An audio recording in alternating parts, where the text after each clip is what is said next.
आप सब भली भांति जानते हैं, एक दौर वह भी था 2014 से पहले का, जब भारत विश्व के मंचों पर अपनी बात भी नहीं कह पाता था, अपने हितों को भी नहीं मनवा पाता था और हमारी ऐसी पहचान बन गई थी कि हम दब्बू भारत हैं,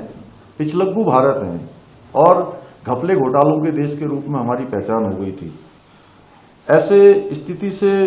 भारत को किसी भी वैश्विक मसले पर दुनिया अब सबसे पहले भारत का नजरिया जानना चाहती है। दुनिया की कोई भी घटना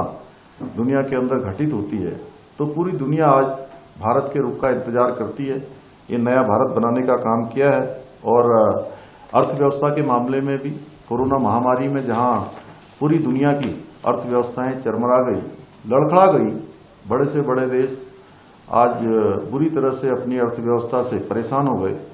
उनकी व्यवस्थाएं चरमरा गई हैं। ऐसे समय में भी भारत 11वें नंबर की अर्थव्यवस्था से आज 5वें नंबर की अर्थव्यवस्था बन गया है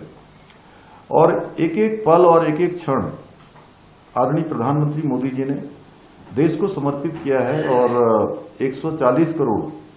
देशवासियों को अपना परिवार मानकर काम किया है। और ये जहां एक तरफ पूरे समर्पित भाव से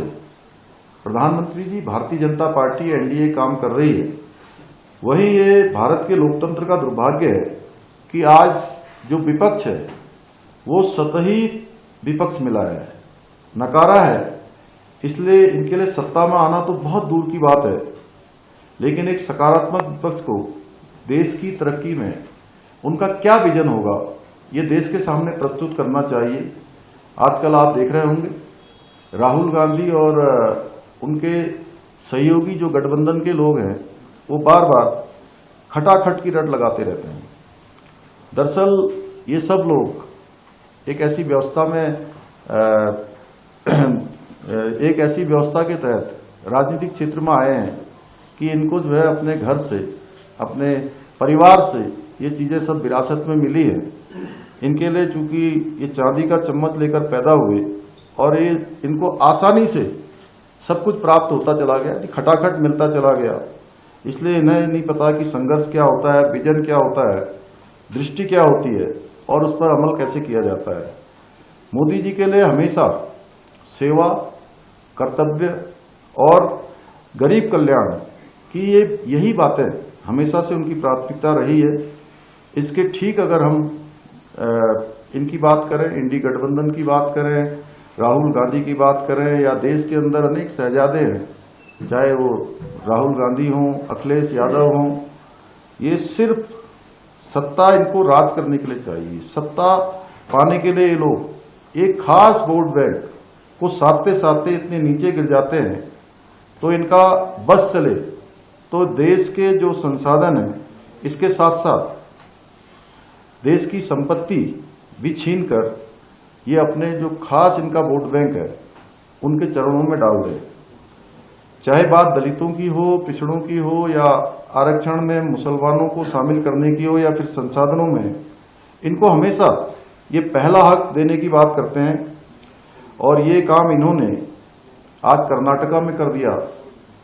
वहां की बहुत सारी जातियों को अन्य पिछड़ा वर्ग में जो मुस्लिम जातियां हैं उनको शामिल करके उनको अन्य पिछड़ा वर्ग का आरक्षण देना शुरू कर दिया, जबकि देश का संविधान हमेशा ये कहता है,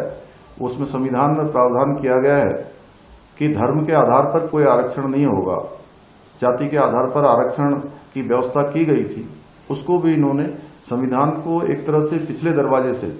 उसके साथ भी खिलवाड़ करने का काम किया है। संविधान की मूल भावना पर इन्होंने चोट किया है। और जब अभी कलकत्ता हाईकोर्ट का फैसला आया है तो कलकत्ता हाईकोर्ट के फैसले को भी ममता बनर्जी चैलेंज करती हैं और समय समय पर इनके गठबंधन के जो लोग हैं वो बार बार एक वर्ग विशेष को आरक्षण देने की बात करते हैं। ये काम इन्होंने कर्नाटका में किया, ये काम इन्होंने संयुक्त आंध्र में किया। अब ये पूरे देश के अंदर इस प्रकार का एक तुष्टीकरण और एक षड्यंत्र देश के अन्य पिछड़ा वर्ग, दलित, आदिवासी, जनजाति, इन सब लोगों के साथ भी ये करना चाहते हैं। एग्जिट पोल 2024 1 जून शाम 6 बजे से, लोकसभा चुनाव के नतीजे 4 जून सुबह 7 बजे से, देखिए चुनाव नतीजों से जुड़ी हर खबर सबसे पहले, सबसे सटीक, केवल अमर उजाला पर। अमरउजाला.com